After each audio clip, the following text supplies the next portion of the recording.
vraiment lui qui fait la diff là. Alors c'est vrai qu'il attrape aussi bien des petits que des poissons plus jolis. Mais bah voilà, à force d'insister, on prend un peu de touche et tout. Et sur un coup de pêche rapide, c'est sympa, quoi.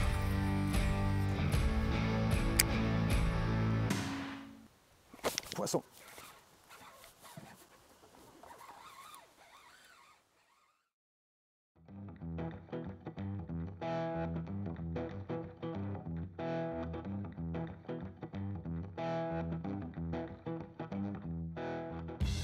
Salut à tous, je m'appelle Vincent De Bruyne, je suis guide de pêche sur les lacs de la Forêt d'Orient et le lac du Der.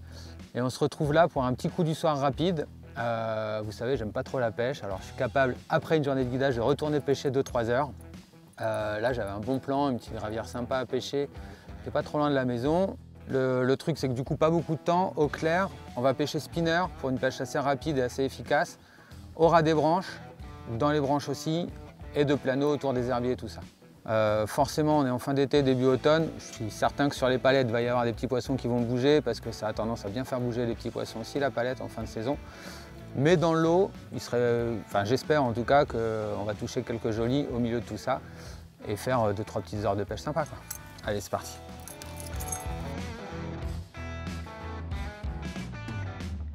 Il y a un truc qui est assez important, et là je vais le mettre, c'est les polas. Ah voilà. Je vais mettre les polas d'eau qui sont là. Et ça va vraiment me permettre, dans l'eau claire, de voir les suivis des poissons. Ça, c'est assez important. Même si on ne les attrape pas, le fait de savoir qu'il y a un suivi ou quoi, ça permet d'insister sur la zone ou de changer de leurre pour essayer de le faire. Et l'autre point important dans l'eau claire et ces types de pêche, c'est qu'on va mieux voir les herbiers et mieux faire passer les leurres au-dessus ou dans les passages qu'il y a dans les trous d'herbiers, quoi.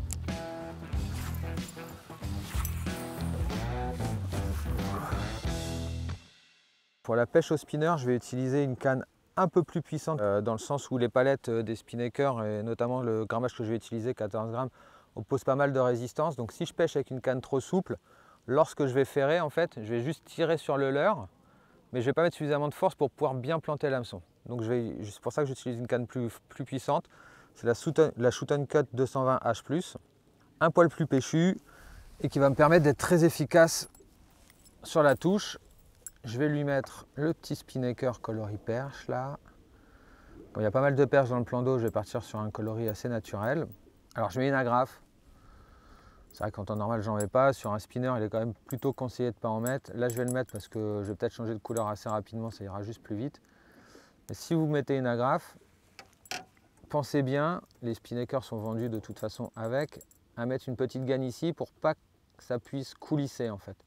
Sinon, vous allez vous retrouver avec votre agrafe ici ou là et les spinners qui s'ouvrent si jamais il y a un poisson. Et donc, soit vous cassez le spinner, soit vous perdez le poisson. Donc, si vous voulez mettre une agrafe, mettez une petite gaine et tout. Comme ça, ça empêchera l'agrafe de coulisser sur le leurre et de l'abîmer. Là, je vais pêcher sans trailer. Juste la forme du leurre, les vibrations émises par la jupe et de la palette me suffisent pour la pêche. Je mettrai un trailer uniquement si j'avais enfin ça c'est pour moi, pour ma pêche, uniquement si j'avais un spinner qui était trop lourd. Par exemple, si je l'avais en 21 grammes et que je voulais pêcher un peu moins profond, dans ce cas-là, je mettrai un shad pour rajouter un peu de portée et lui permettre de passer à la profondeur à laquelle je veux. Mais sinon, voilà, je pêche plutôt comme ça, sans trailer, direct et en avant.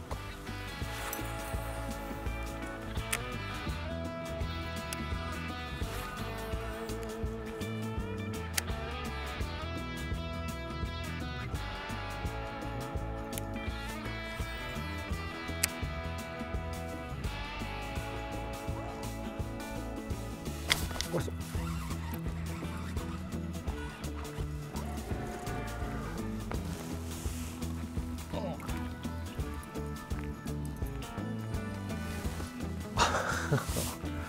Changement de leurre pour un bébé brochet. Le brochet de l'année dernière. Pas vraiment le poisson recherché, c'est toujours un poisson. Ça donne une info, on va insister un petit peu plus avec ça pour voir. Peut-être qu'ils veulent un spinner plus flashy. Allez. C'est vrai qu'elles sont cool ces touches, les spinners.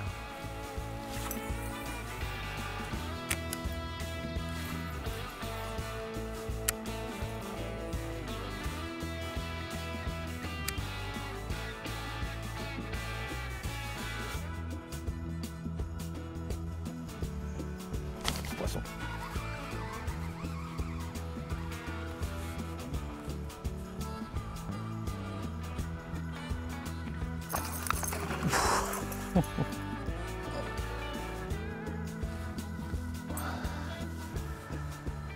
Bon, toujours rikiki.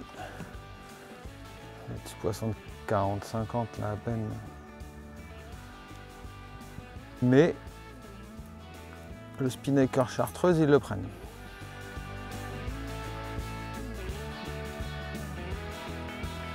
Poisson. Hop là, allez. Et parti. C'est pas très grave.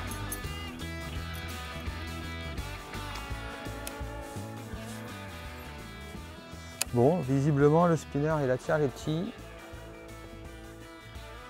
Du coup, je vais le garder pour voir s'il ne faut pas tourner des petits poissons pour finalement à la fin tomber sur le gros, parce que c'est vraiment le seul truc qui fait.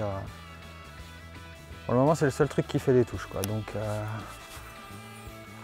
au bout d'un moment, on va peut-être tomber sur un plus joli. Si les petits l'attaquent, le spinner, je vois pas pourquoi il n'y aurait pas un plus joli ou deux qui vont l'attaquer quand même. Alors moi j'aime bien pêcher au spinner là, comme ça à ras des branches là, soit en allant chercher juste devant les branches comme on vient de faire là, et en fait on laisse tomber le leurre le long des frondaisons, ce qu'on appelle en free falling en fait quoi, et le leurre pêche en descendant comme ça à l'aplomb là, et les brochets qui sont dans la structure on le voit descendre et viennent l'attaquer. Donc ça c'est la première manière de pêcher là, le long des structures comme ça à l'aplomb et ensuite on ramène. Le spinner c'est quand même un leurre 4x4 donc on n'hésite vraiment pas à le lancer dans les branches, dans les trouées, parce que ça s'accroche très peu, pour aller chercher les poissons là où les autres pêcheurs ont moins tendance à oser aller.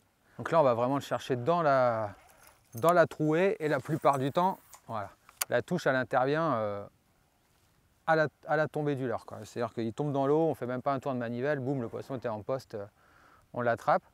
Le côté déflecteur du spinner, ça permet justement de bien passer sur les branches, malgré qu'on pêche encombré, et de ne pas trop s'accrocher.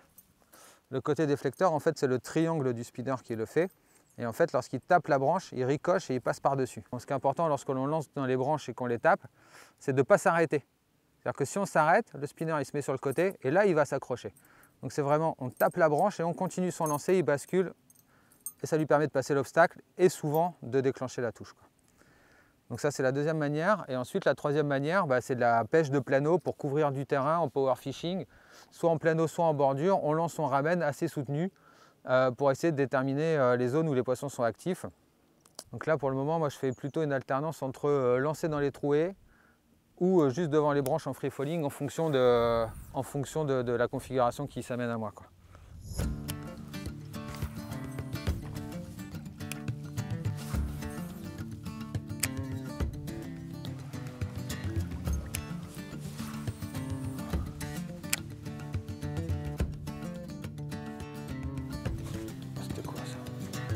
Poisson, joli.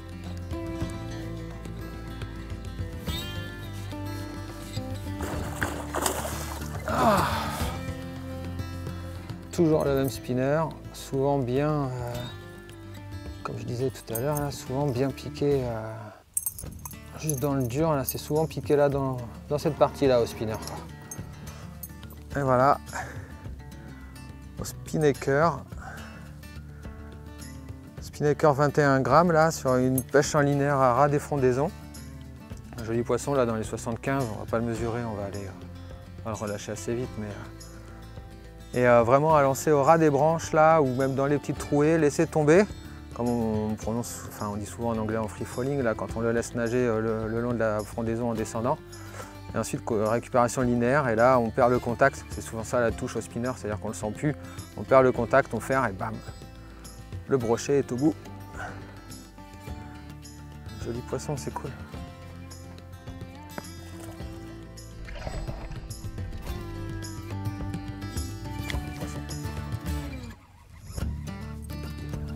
Oh.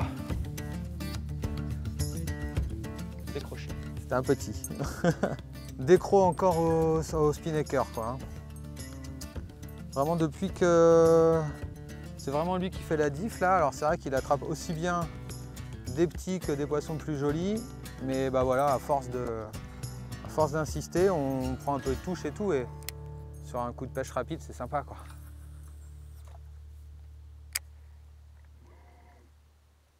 poisson.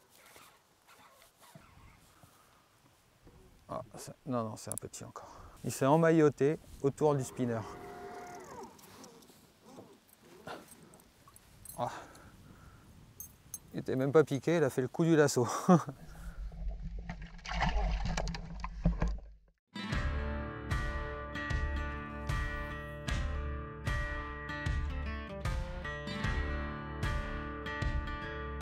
Poisson. Beau poisson.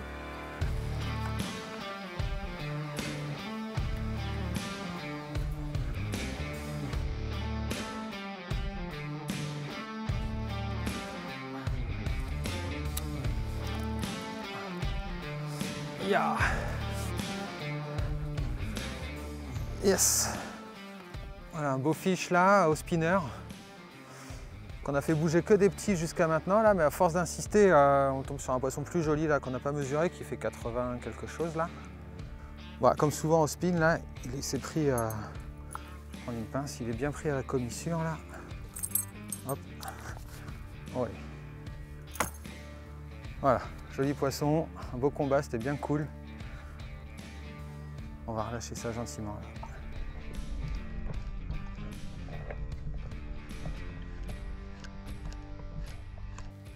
Voilà, fin de soirée, petit coup du soir rapide, on a pu pêcher 3 heures, là la luminosité va vraiment commencer à baisser, le temps de sortir le bateau, surtout la mise à l'eau elle est un peu scabreuse, alors je ne voudrais pas rester enlisé là ce soir. On va anticiper un peu avant la nuit. Comme prévu, on est venu pêcher au spinner, on a pêché au spinnaker. J'ai essayé avec le 14 grammes, mais je trouve qu'il passait un petit peu trop haut, on n'a pas eu de touche dessus. Donc il n'était pas suffisamment lourd pour la pêche que je voulais faire, ni en bordure, ni en pleine eau. Donc du coup voilà, le 14 grammes, je l'ai zappé. Je suis passé plutôt sur le spinnaker 21 grammes, qui est ici, en plus flashy là. Lui, il permettait de passer plus creux, je le voyais moins et tout ça, il remontait bien à l'aplomb du bateau là, donc il passait mieux au-dessus des herbiers. L'autre option aussi, c'est qu'il permettait de pêcher bien à la tombée des branches. Grâce à sa grande palette là, ça lui permet vraiment de se mettre en action de pêche tout de suite et de pêcher sur la descente, ce qu'on appelle en free falling comme ça là. Donc de bien pouvoir pêcher les poissons dans la structure. Ça a permis de déclencher quelques fiches, notamment le poisson de 75 là comme ça au ras des branches. L'autre particularité aussi, c'est qu'il est, j'ai pu le pêcher vraiment dans les bois morts, et ça j'aime bien cette pêche là, le lancer dans les bois. Il passe vraiment, comme je vous l'ai expliqué, dans les branches sans s'accrocher, ça joue vraiment le rôle de déflecteur, et une fois qu'il est sorti des branches, à nouveau cette grosse palette, elle permet de pêcher tout doucement et de l'avoir, donc il se met en action de pêche tout de suite, et ça permet de le ramener assez doucement. C'est ce qui a permis de déclencher aussi les petits poissons. Alors ça compte, on ne choisit pas la taille, ils sont petits, ils sont gros, on ne sait pas, là en attendant ils étaient petits. Mais voilà, il a fait son job sur le coup du soir. Bon bah voilà. Le petit leurre 4x4 pour un coup du soir rapide. J'espère que vous aurez passé un bon moment. Moi, je vais tout remballer. Je vais remettre le spinnaker sur la canne. Et en fait, le truc simple, c'est que ça, c'est prêt à pêcher pour demain. Parce que comme vous le savez, je passe ma vie sur l'eau. Donc demain, direction guidage. Et ça, c'est la canne des pêcheurs. Allez, ciao les gars.